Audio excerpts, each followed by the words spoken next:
It's now time for...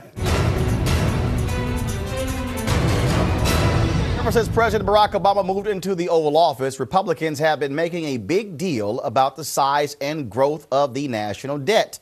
Of course, Republicans were not worried about the debt when, during the administration of their hero, President Ronald Reagan, the debt increased by 54%.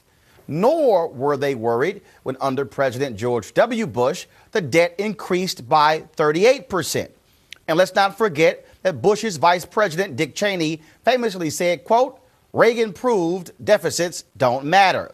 But when the debt goes up when President Barack Obama is in the White House, Karl Rove just can't stand it. So his super PAC, Crossroads GPS, put out this ad. Why isn't the economy stronger? In the seconds it takes to watch this, our national debt will increase 1.4 million. In 2008, Barack Obama said, "We can't mortgage our children's future on a mountain of debt." Now he's adding 4 billion in debt every day, borrowing from China for his spending. Every second, growing our debt faster than our economy.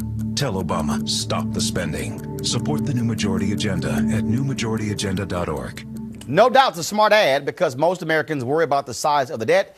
Now the numbers in the ad are pretty accurate, but blaming it all on President Obama is where the distortions or the half-truths come in. Okay, my producers wrote that. We call them lies. Here is what Ad Watch in the Washington Post had to say about the ad. Quote, "To call federal expenditures his spending, as the ad does, ignores that the Republican-run House signed off on today's spending levels."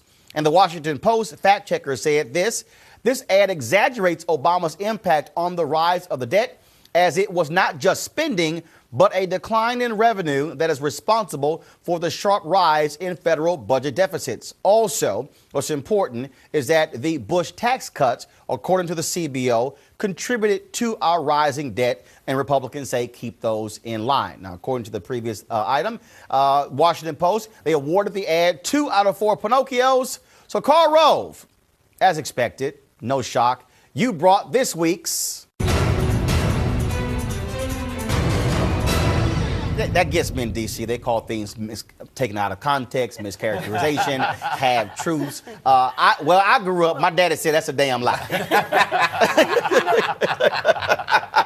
You know, Roland, I sit on the Budget Committee, Paul Ryan's committee, and one thing that is just not true of my Republican colleagues is that they want to cut government spending. It's just not true. They just want to cut government spending in certain areas. And so they proposed actually to increase spending in the defense, on the defense side, but they want to cut food stamps. They want to cut WIC. They want to cut programs that would help, the most vulnerable in our society, and they don't want to take responsibility for their own spending like the Bush tax cuts. I got to go to a break, but I do, it cracks me up when I see people want to take photos with policemen and firefighters, but then they love those local job cuts, and they say that's big government, and then complain about those when the unemployment number goes down and say, well, that's how they got it cut as well. So I say if you want to cut teachers and police officers and firefighters, stop taking those pictures and calling yourself patriots.